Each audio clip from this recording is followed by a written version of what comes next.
saludarles nuevamente y estamos aquí nuevamente, gracias al Señor, para compartir su palabra, y es un gozo para mí poder predicar su palabra hoy.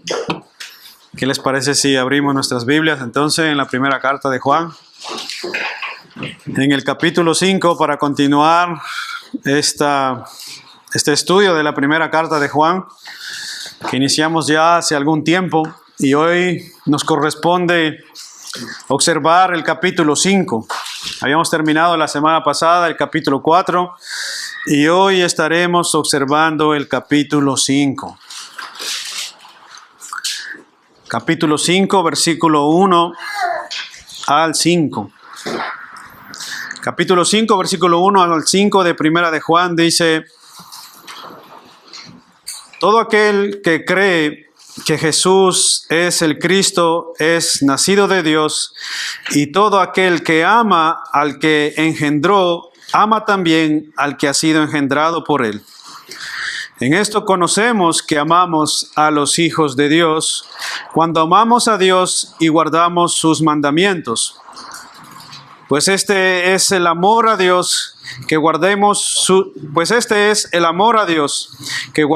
sus mandamientos, y sus mandamientos no son gravosos, porque todo lo que es nacido de Dios vence al mundo, y esta es la victoria que ha vencido al mundo, nuestra fe.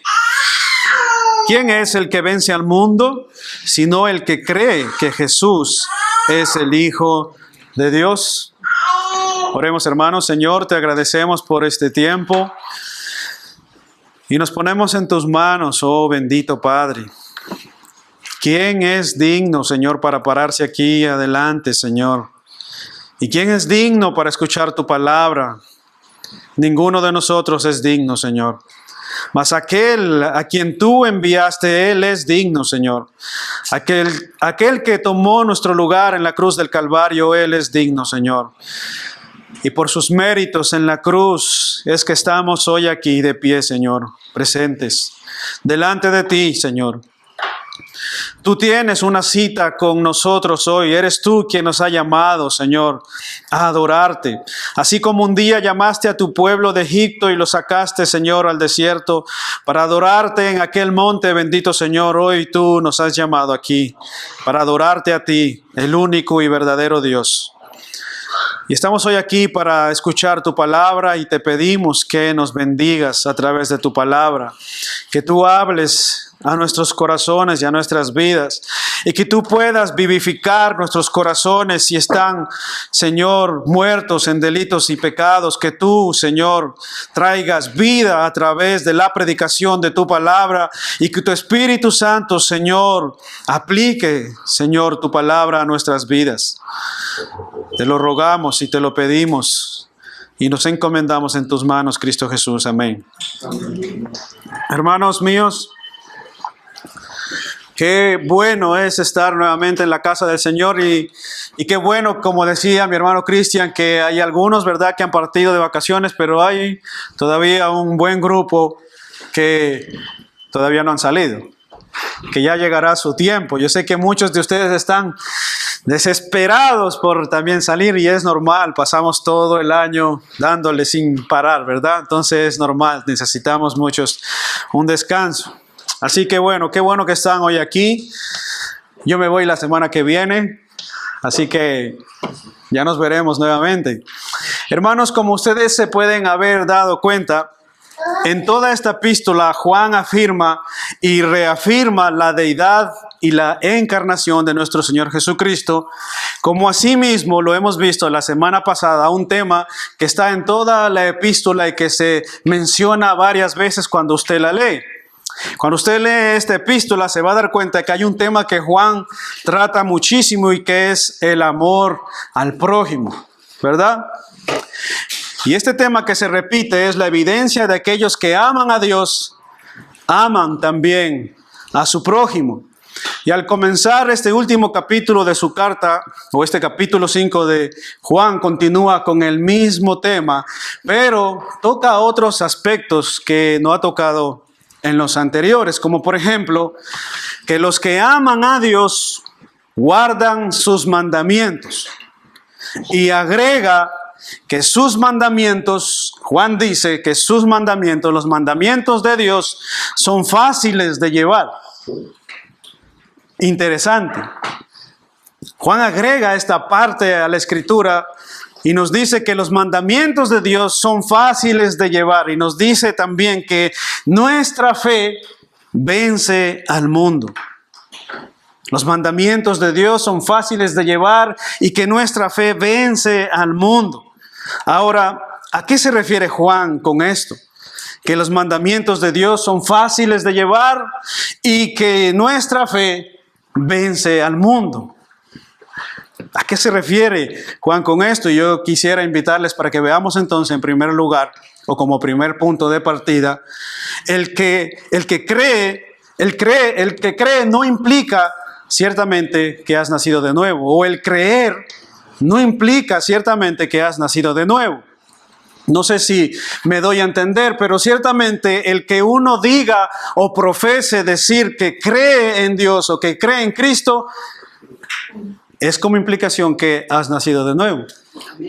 Porque ciertamente muchas personas creen, pero tal vez aún no han nacido de nuevo. Cuando leemos en el versículo 1, hermanos, todo aquel que cree que Jesús es el Cristo es nacido de Dios, pareciera que en el orden de la salvación primero es creer y luego es nacer de nuevo. Cuando nosotros leemos este versículo 1, si ustedes lo observan conmigo, que dice el versículo 1, todo aquel que cree que Jesús es el Cristo es nacido de Dios. Y este orden que Juan establece aquí, o que como inicia este primer versículo, pareciera que el orden de la salvación es este. Primero es creer y luego es nacer de nuevo. Pero, hermanos, no es así como ocurre. Porque uno primero nace de nuevo y después cree. Es Dios primero que vivifica nuestro corazón y nos otorga o nos da el don de la fe para creer en Él. Y es así como opera el Señor. El hombre necesita primero ser vivificado por el Espíritu de Dios para después poder creer, ya que su estado natural o el estado natural de su alma antes de conocer a Cristo o antes de tener un encuentro con Él es un estado espiritual de muerte absoluta. Es un muerto espiritual. Después de la caída de Adán, todos nosotros que hemos sido engendrados al natural, venimos a nacer muertos en nuestros delitos y pecados y nacemos por herencia corruptos y pecadores en nuestro corazón. Como dice Romanos capítulo 3, nadie busca a Dios, nadie desea a Dios, nuestros pies se apresuran al mal, nuestros pies corren hacia el mal y nuestro corazón está inclinado al pecado. No sé si ustedes se han dado cuenta, tal vez usted ha sufrido tal vez estas experiencias en su propio corazón. Nuestra inclinación no es al perdón, sino a la venganza. Nuestro corazón no está inclinado a hacer el bien, sino todo lo contrario. Esa es la naturaleza de nuestro corazón. Y en la carta a los Romanos, en el capítulo 1, capítulo 2 y capítulo 3, lo invito a que usted lo lea en su casa. Usted puede darse cuenta y ver ahí la caída radical del hombre. Lo que nosotros conocemos en doctrina como la depravación total o la caída radical del hombre, como el hombre desde su nacimiento se va degradando muchas veces, o desde la caída de Adán, el hombre y el mundo ha ido degradándose. Romanos capítulo 5 versículo 12 dice, por tanto, como el pecado entró en el mundo por un hombre, y este es Adán, por el pecado asimismo la muerte, y la muerte pasó a todos los hombres por cuanto todos pecaron. La muerte asimismo vino por herencia a través de Adán, por esa caída en el Edén. Y Efesios 2 dice, y Él os dio vida a vosotros cuando estabais muertos en vuestros delitos y pecados. ¿Cuándo nos dio vida el Señor? ¿En qué estado nos dio vida? Oigan esto, nos dio vida. ¿Por qué tiene que darnos vida si estamos vivos? Porque espiritualmente nosotros a través de la caída de Adán estábamos muertos espiritualmente hablando y heredamos, sí, la muerte física también. Pero el Señor nos dio vida porque estábamos muertos espiritualmente hablando, y el Señor puede darte vida hoy si tú estás muerto espiritualmente hablando. Un muerto espiritual, hermanos, no puede creer, le es necesario nacer de nuevo. Así que decir yo creo en Cristo no te hace cristiano. O yo creo en Dios no te hace cristiano. Recordemos lo que dice Santiago acerca de creer en el capítulo 2, versículo 19. Dice, tú crees que Dios es uno, bien haces. Pero hasta los demonios creen eso y tiemblan, pero siguen siendo demonios. Tú crees en Dios, bien haces. Los demonios también creen en Dios. Y tú crees que Dios es uno, pues los demonios también creen eso, pero siguen siendo demonios. No ha habido... Ustedes recuerdan también en una ocasión cuando Nicodemo fue a visitar a Jesús, y Nicodemo era un escriba, un fariseo, un doctor de la ley. Conocía la ley a diestra y a siniestra, de izquierda a derecha. Conocía perfectamente la ley de Dios, pero cuando se encuentra con Jesucristo, el Señor Jesucristo le dice, te es necesario nacer de nuevo. Nicodemo conocía o había oído de Dios, pero aún no había tenido un encuentro con Cristo. Estaba muerto en sus delitos y pecados, así que el que creer no significa que uno ha nacido de nuevo. Y si tú crees, y si al día de hoy tú crees en Cristo y has nacido de nuevo, es porque previamente ha habido ese nuevo nacimiento, ha habido un evento previo que se conoce como la regeneración o el nuevo nacimiento. Versículo 5 dice, y todo el que cree en Jesús, que Jesús es el Cristo, ha nacido de Dios. Y todo el que ama al Padre, ama también a sus hijos. Así cuando amamos a Dios y cumplimos sus mandamientos, sabemos que amamos a los hijos de Dios. Ahora, hermanos, ¿cómo podemos ver nosotros esta manifestación de declaración verbal? Porque lo que nosotros hacemos es una declaración verbal. Cuando nosotros decimos que creemos en Cristo y creemos en Dios, ¿cómo podemos ver de manera práctica o de manera real en la vida nuestra esta manifestación? Si yo les preguntara hoy, ¿ustedes creen en Cristo? Ustedes dijeran, sí, amén, yo creo.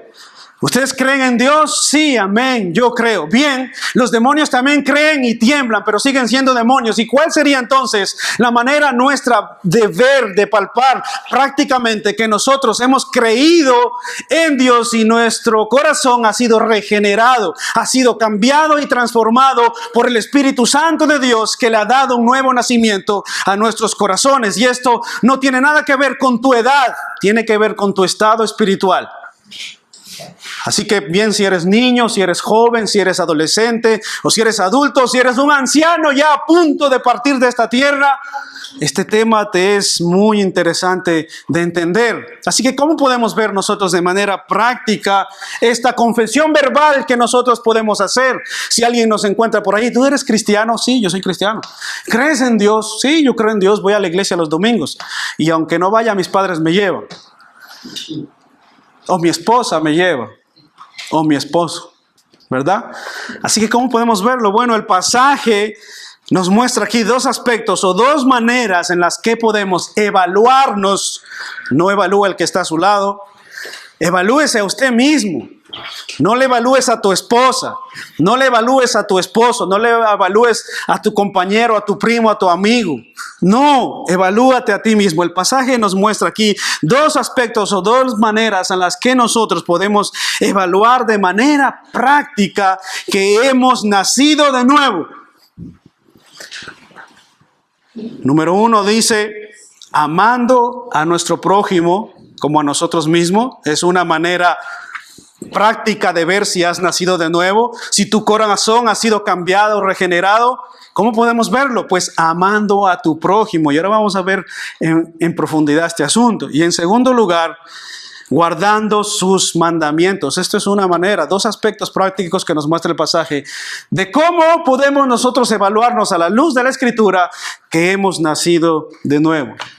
Así que esto nos da paso a nuestro segundo punto, y es: el que es nacido de Dios Por consecuencia, ama a su prójimo. Qué raro, ¿verdad? O eso es lo que debería pasar, o eso es lo que debería ser, y eso es ciertamente literal, y así es que debe darse. Amar a Dios es consecuencia, o como consecuencia debes amar a tu prójimo. Joven que estás aquí, jovencito, jovencita que estás aquí, hermanos o hermanos, si le preguntaras hoy a Jesús, ¿quién es mi prójimo?, ¿qué crees que Él te respondería? Imagínate que si tú tienes el chance como Nicodemo de entrevistarte un día con Jesús y le preguntaras hoy a Jesús, bueno, hablamos tanto del amor al prójimo, pero ¿de qué va eso? ¿De qué se trata eso? Bueno, si le preguntaras hoy a Jesús, ¿quién es mi prójimo?, ¿qué crees que Él te respondería? Si le preguntaras hoy a Jesús, ¿quién es mi prójimo?, ¿qué crees que Él te respondería? Bueno, hermanos, el mandamiento de amar al prójimo como a uno mismo tiene su origen en Levítico 19, capítulo 19, versículo 18. Si ustedes quieren revisarlo, pueden verlo. Ahí está el mandamiento de amar a tu prójimo como a ti mismo. Pero, ¿cómo entendían los judíos este mandamiento? ¿Cómo entendían los judíos este mandamiento? Porque nosotros debemos ser hermanos sinceros. Este mandamiento fue dado a ellos. Y en aplicación por la fe, nosotros en Cristo se lo aplicamos a nuestra vida. Pero esto fue dado un mandamiento a los judíos. Así que, ¿cómo entendían este mandamiento los judíos? Y en segundo lugar, ¿cómo lo entendemos nosotros? Hermanos, los judíos de la época de Jesús habrían entendido en gran parte que su prójimo era otro ciudadano israelita, otro compañero israelita como ellos. Para el judío de aquel entonces o de aquel tiempo entendía que su prójimo era otro israelita más como él. Y para nosotros, nuestro prójimo muy seguramente es mi hermano de la iglesia en la que me congrego. Muy seguramente a veces nosotros pensamos de la misma manera en que un judío de aquel entonces pensaba que su prójimo o su hermano era otro israelita igual que él. Y nosotros llegamos a pensar que nuestro prójimo es mi hermano que se congrega conmigo en la iglesia. Sin embargo, Dios tiene en mente una definición más amplia de lo que significa el amor al prójimo. Hermanos, en Lucas capítulo 10, que fue la lectura bíblica congregacional que leyó nuestro hermano Luis, registra un incidente en el que un escriba experto en la ley judía puso a prueba a nuestro Señor Jesucristo sobre qué debería hacer para heredar la vida eterna. Pero Jesús, como ustedes escucharon en la lectura congregacional de Lucas 10, Jesús le replantea esta pregunta. Y el escriba respondió con el mandato de amar a Dios con todo nuestro corazón, con toda nuestra alma, con todo nuestro ser, y a tu prójimo como a ti mismo. Y Jesús afirmó y le dijo, bien, ha respondido correctamente. Pero el escriba, queriendo justificarse, preguntó, bueno, ¿y quién es mi prójimo? ¿Y quién es mi prójimo? Y Jesús le respondió con la parábola del buen samaritano, que es la lectura que nuestro hermano Luis hizo. Así que imagínate si tú tienes ese encuentro hoy con Jesús y le preguntas, bueno, ¿y quién es mi prójimo? De la misma manera que el fariseo le preguntó a Jesús en aquel día, bueno, ¿y quién es mi prójimo? Jesucristo muy seguramente te citará este acontecimiento del aquel hombre samaritano, o la parábola del samaritano. Jesús seguramente te citará este pasaje o este acontecimiento. Bien, ¿y qué dice ese pasaje o esa parábola? Dice que había un hombre que había sido asaltado en el camino de Jericó a Jerusalén, y en medio del camino hubo unos hombres que asaltaron y le robaron y le golpearon hasta tal punto de dejarle casi muerto. Le robaron su iPhone, le robaron su iPad, le robaron lo que tenía, su cadena de oro, su pulsera, y lo dejaron medio muerto en la carretera. Después de eso, Jesús continúa el relato y dice, y bueno, pasó un sacerdote por delante de él y le vio y le pasó por delante y lo vio medio muerto en el suelo, pero ni siquiera se detuvo a pensar o a ver qué era lo que le había pasado a este hombre, sino que él continuó su camino. Y luego después viene otro hombre que era un levita. Y de la misma manera este hombre hace como el primero y pasa por delante de este hombre y no le ayuda en su necesidad, sino que pasa por alto y camina hacia adelante. Si ustedes notan, hermanos, en ese pasaje, esencialmente, dos judíos, ambos de la línea sacerdotal de los israelitas, y que debían haber conocido la ley de Dios de izquierda a derecha, y muy bien conocían la ley, debían haberla aplicado, pero no demostraron amor al prójimo. El uno era un sacerdote, el otro era un levita. Teólogos de la ley, doctores de la ley, pero ninguno mostró su amor al prójimo. ¿Qué hace que un hombre conozca a tal punto la ley de Dios y no preste ayuda en ese momento al necesitado? Bien, hermanos, Jesús continuó diciéndole, pero, oye esto, pero llegó un samaritano. Una persona generalmente rechazada por los judíos. Una persona para un judío un samaritano era alguien impuro, alguien lejos de los pactos de Dios. Pero oigan esto, fue el samaritano y no el levita ni el sacerdote quien se detuvo a ayudar a este hombre. Y dice la escritura en ese pasaje, ustedes pueden verlo en su casa, que este hombre cogió a aquel hombre que estaba tirado en el suelo y que había sido robado y golpeado hasta el punto de la muerte y le sanó sus heridas, le curó por un tiempo, pero no solamente se quedó con eso, sino que lo montó en su montura de su burro, de su caballo. La Biblia no es específica en eso, pero lo montó y se lo llevó hasta una posada, la posada más cercana, y se quedó con él ayudándole en sus necesidades. Y no contento con eso, pagó un dinero al dueño de la posada y le dijo, mira, yo estaré por aquí rondeando y volveré en algún tiempo. Todo lo que este hombre use y gaste, apúntalo a mi cuenta. Entonces Jesús le dijo, ¿cuál de estos hombres entonces es su prójimo?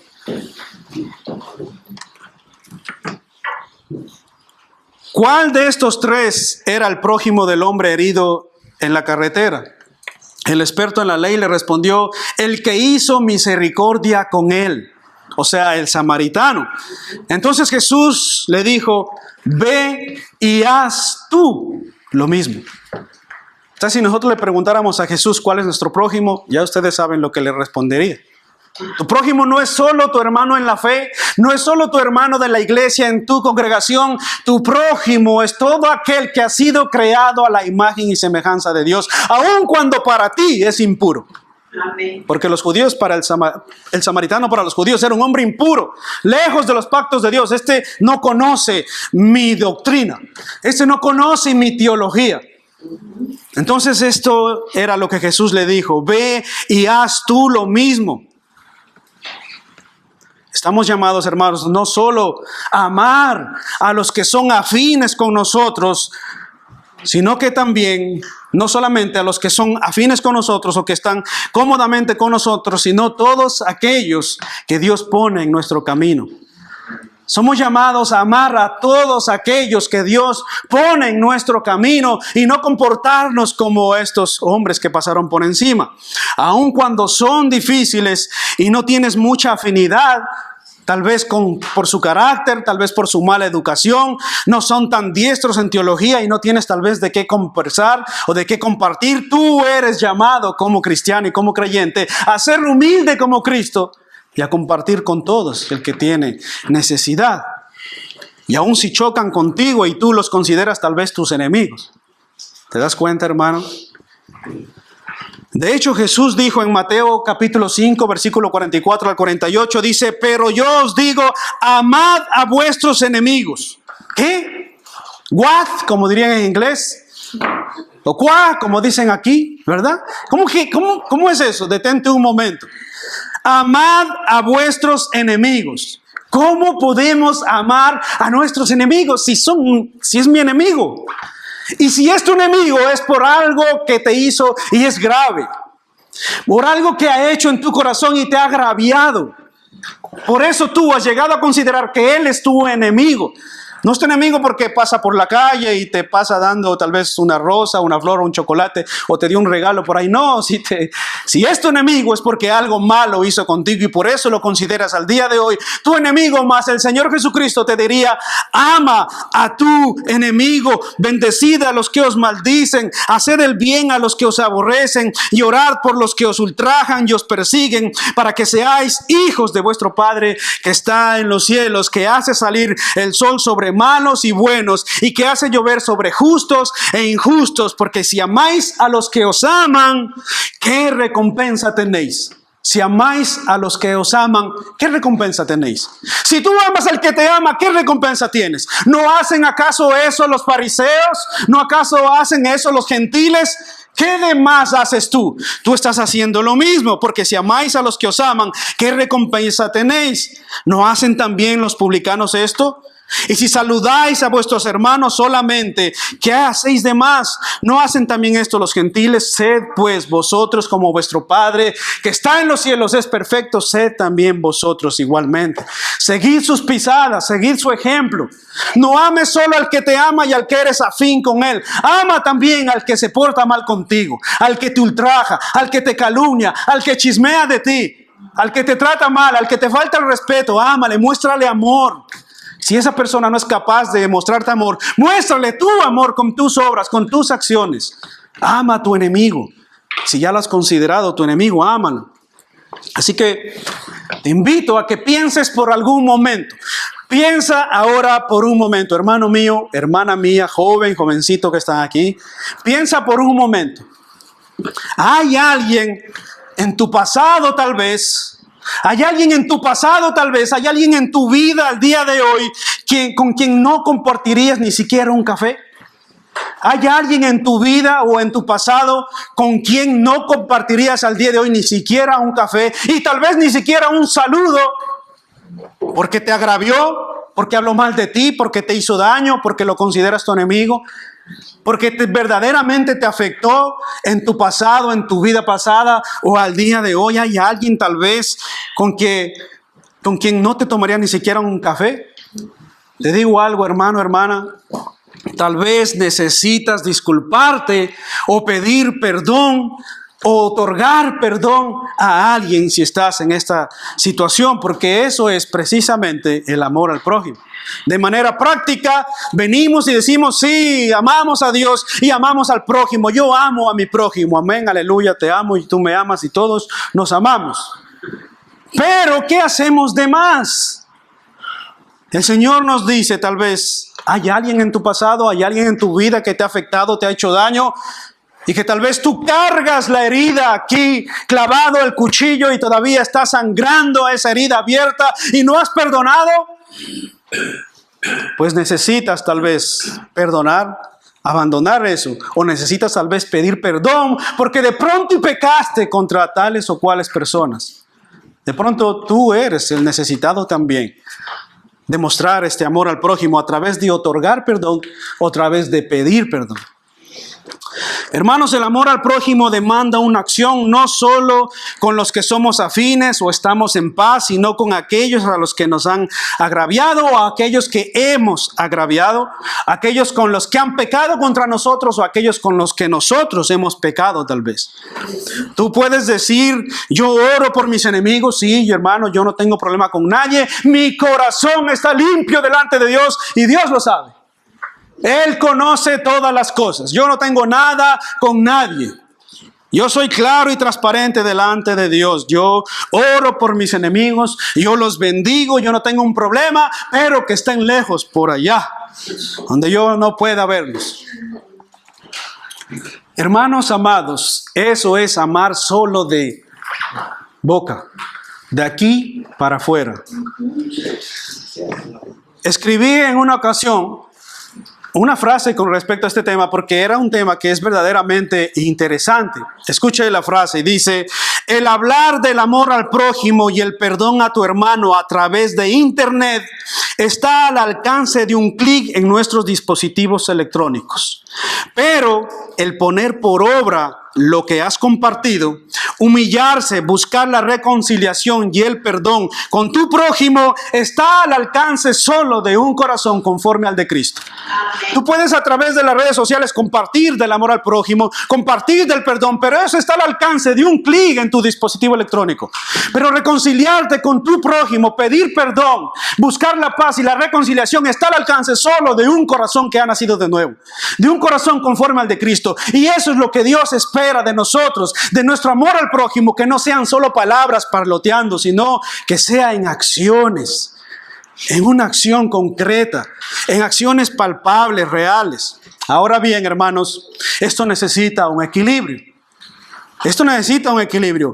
Amar a los demás, óyeme esto, amar a los demás no significa estar de acuerdo con todo lo que dicen o hacen. Eso es verdad.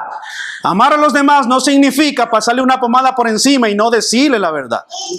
Amar a los demás no significa estar de acuerdo con todo lo que dicen o hacen, ni significa actuar de tal manera que siempre obtenga su aprobación. O sea, no le digas nada porque si se enfada, eso no quiere decir el amor al prójimo. El que ama, corrige. Y el que ama, exhorta. Y el que ama, confronta a su hermano. ¿Por qué? ¿Porque lo odia? No, porque lo ama.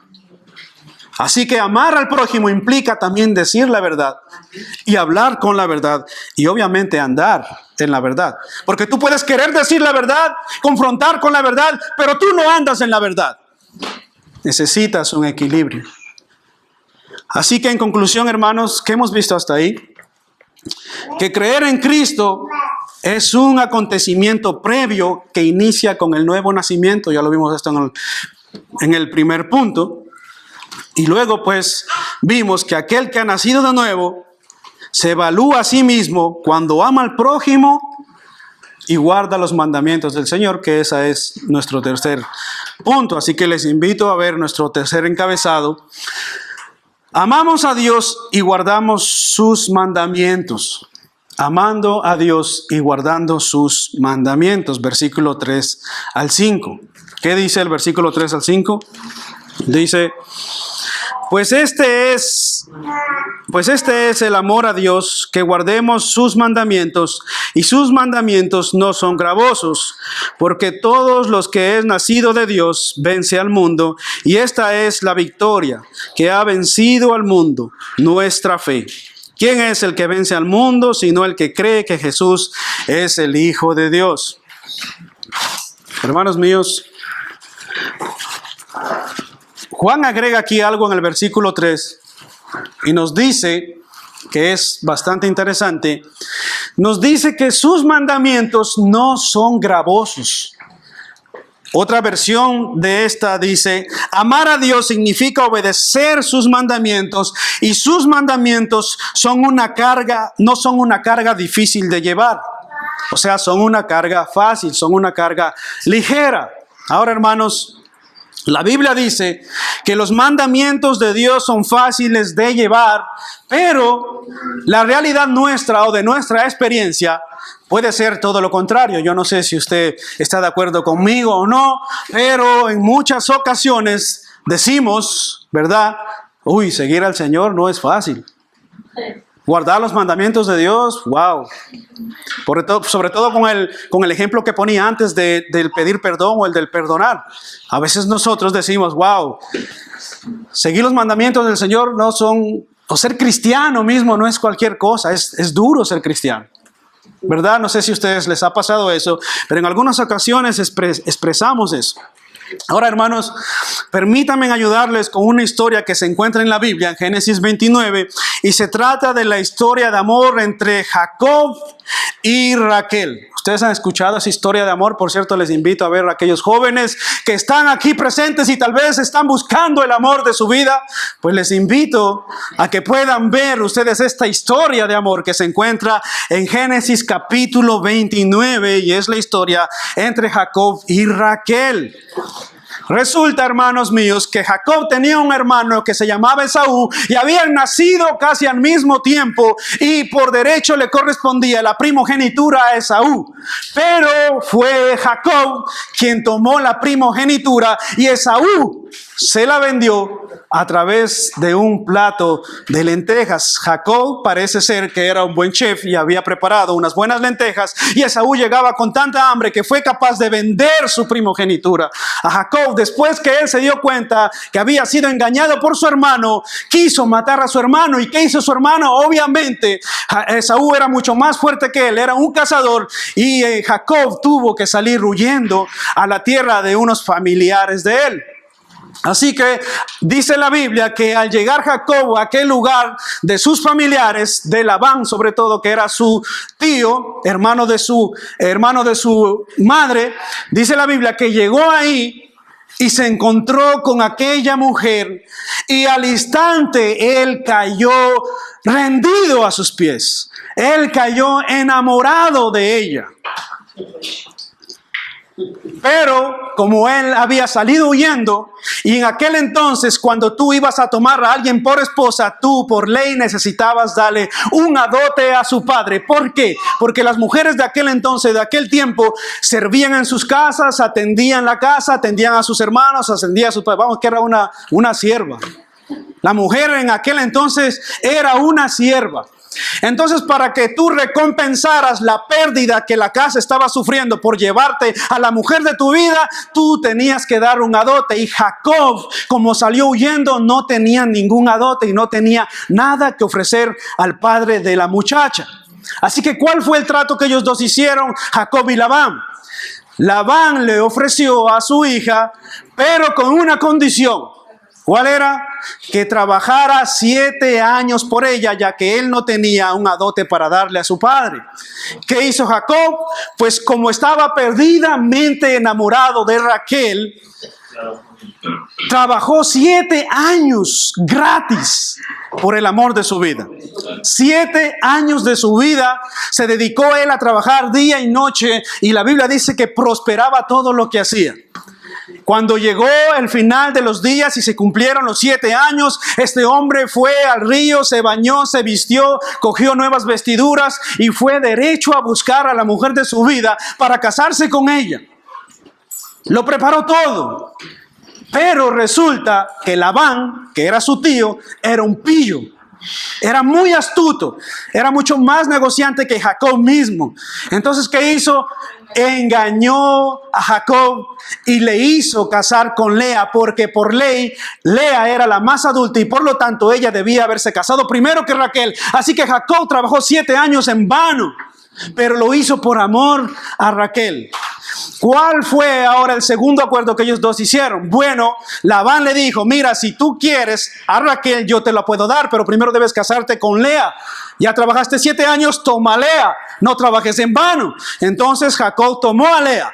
¿Y qué pasó en segunda ocasión? Entonces tuvo que trabajar 7 años más. Entonces Jacob trabajó 14 años por Lea. ¿Os dais cuenta de la magnitud del amor que tenía Jacob por esa mujer? Ahora, hermanos, cuando Jacob tuvo que trabajar 14 años por la mujer que él amaba, oigan una cosa, no le fue gravoso, no le fue una carga, no le fue difícil. ¿Por qué? ¿Por qué creen ustedes que él trabajó 14 años de gratis por esa mujer? ¿Por qué? Porque él amaba profundamente a Raquel. La amaba con todo su corazón, con toda su alma y con todas sus fuerzas. Estaba muy enamorado. Entonces, para él no fue un trabajo trabajar 14 años por ella. Así, hermanos, en ese sentido, de manera ilustrativa, cuando nosotros estamos profundamente enamorados de Dios y amamos a Dios con toda nuestra alma, con todo nuestro corazón y con todas nuestras fuerzas, pues entonces sus mandamientos no deberían ser una carga, sino un deleite. El problema está que cuando nosotros no tenemos a Dios como nuestro todo, como un Dios valioso, como nuestro tesoro y como nuestro más grande galardón, entonces todos sus mandamientos nos van a ser gravosos. Pero cuando nosotros amamos y cuando Dios es el centro de nuestra vida, el centro de nuestro corazón, y todo lo que hacemos va dirigido por Él y para su gloria, entonces sus mandamientos no nos serán gravosos de llevarlos. El problema es que se vuelven una carga cuando Dios no es el centro de tu corazón. Entonces tienes que desobedecer y esa es una carga. La Biblia da ese testimonio y así lo dice, aunque a nuestra carne no le parezca. Salmo 19, versículo 9 dice: las leyes del Señor son verdaderas. Oye esto, las leyes, o sea, sus mandamientos son verdaderas. Cada una de ellas es imparcial. Son más deseables que el oro, incluso que el oro más puro. Y oye esto, son más dulces que la miel, incluso que la miel que gotea del panal. Sirven de advertencia para tu siervo y una gran recompensa hay para aquellos a quienes lo obedecen. Para el salmista, la ley de Dios era más dulce que la miel que destila de un panal. No era una miel guardada, no era una miel que estaba saliendo del panal. Y es la miel más dulce. Y el salmista dice que tus mandamientos, oh Jehová, son más dulces que la miel. Y hay otro salmo que dice: yo me complazco en obedecer tu ley. Yo me gozo en cumplir tu ley. Yo me alegro y me lleno en guardar tus mandamientos. Pero esto, hermanos, le es valioso y no lo es una carga para aquel que se identifica con Cristo, para aquel que ha nacido de nuevo, para aquel que se identifica con el Señor Jesucristo y el Espíritu Santo ha tocado su vida. Entonces, esto no le es gravoso. Ahora te pregunto entonces, ¿tú te has identificado con Cristo? ¿Tú te has identificado con Cristo? ¿Lo has aceptado como el Señor y dueño de tu vida? ¿Has aceptado no solo su perdón y su salvación, sino también su señorío sobre tu vida? No, cuando venimos a Cristo no solo debemos aceptar su salvación y la vida eterna, porque eso nos gusta mucho. Debemos también aceptar su señorío. Debemos aceptar también su palabra, y su palabra nos corrige, nos guía y nos orienta. Escucha algo: si aún no tienes a Cristo, o si ya lo tienes igual, todo beneficio espiritual proviene o emana de justamente identificarte con Cristo, de conocer a Cristo. Todo beneficio espiritual proviene o emana justamente de esa relación que tú entablas con Jesucristo. Hay un gran beneficio para aquellos que vienen a Cristo. Por ejemplo, morimos con Él en la cruz y fuimos enterrados con Él y resucitamos con Él, según Romanos capítulo 6, a través del bautismo. Nos identificamos con Cristo a través del bautismo. Nos hizo sentarnos con Él en los lugares celestiales, según Efesios capítulo 2, versículo 6. Y dice Efesios 2 que Efesios capítulo 1 dice que hemos sido grande y ricamente bendecidos. Y seremos manifestados con Él en gloria cuando regrese en su segunda venida. Colosenses capítulo 3, versículo 4.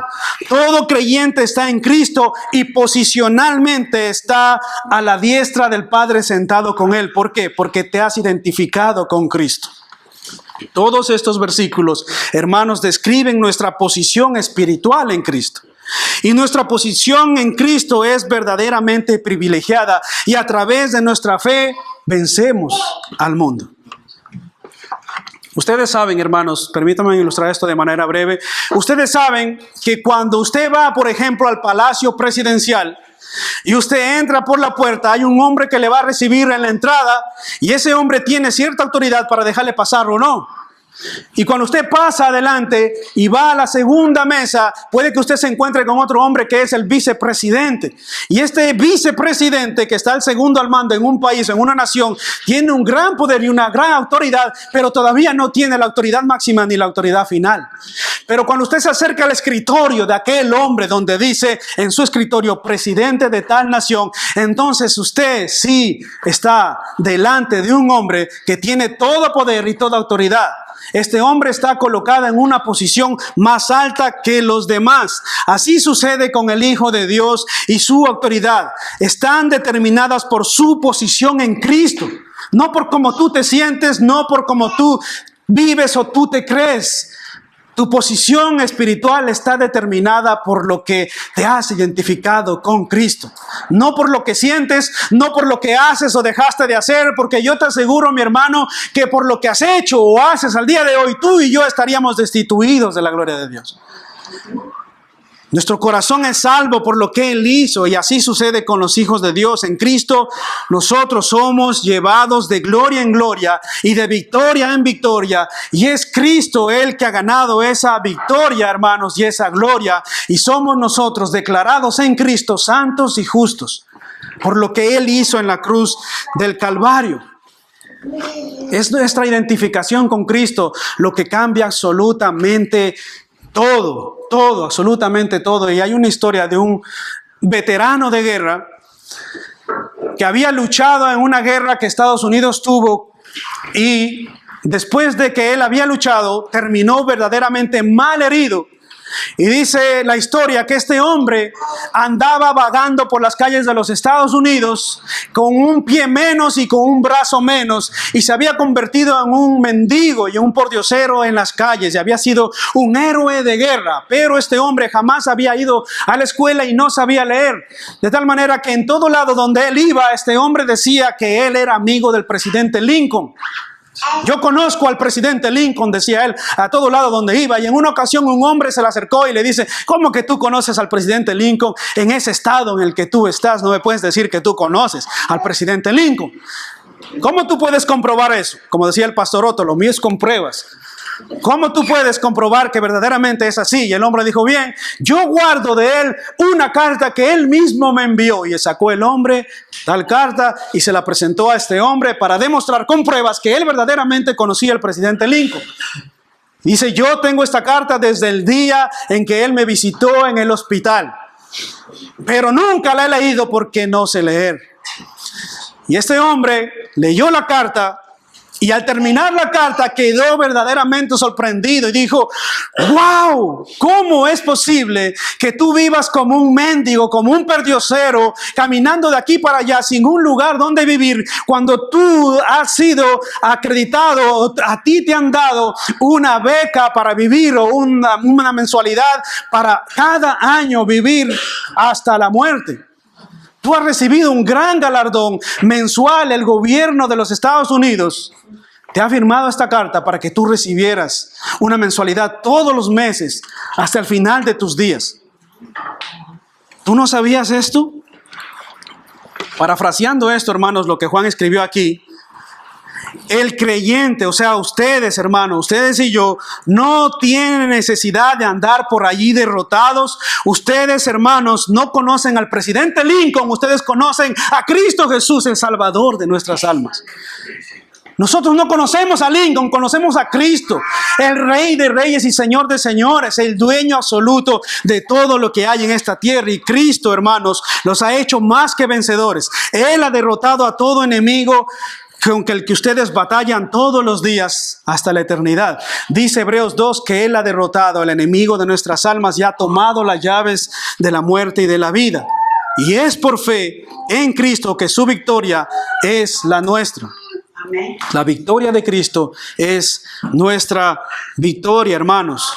Nos llegará un día entonces en el que ya no habrá más lucha con el pecado. Llegará un día en el que ya no habrá más muerte, más llanto, más dolor. Ya no habrá más sufrimiento. Ya no habrá más niños abandonados, más hogares destruidos. Y llegará un día donde el pecado ya no afecte nunca más a nuestros corazones. Nunca más se habrá terminado todo y todo dolor será extinguido de esta tierra, porque estaremos ciertamente con Él y le veremos cara a cara a Él. Pero necesitas identificarte ahora en vida con Cristo.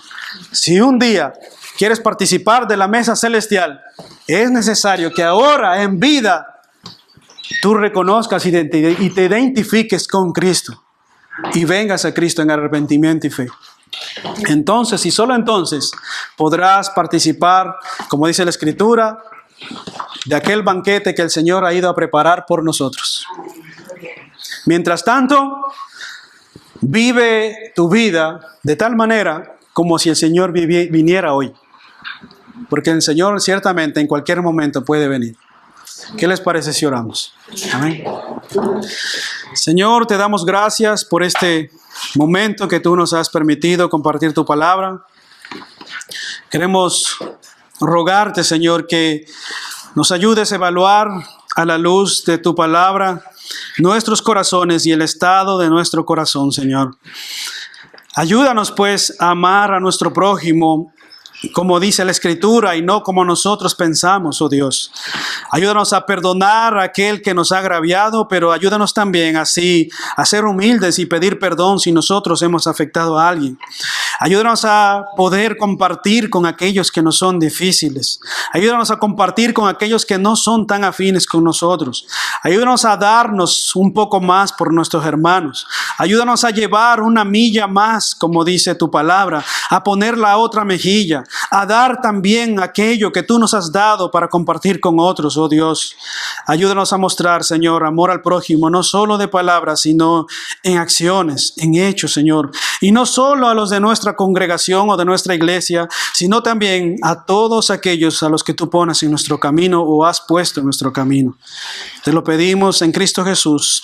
Ayúdanos a vivir para tu gloria, Cristo. Amén. Que el Señor les bendiga, mis hermanos.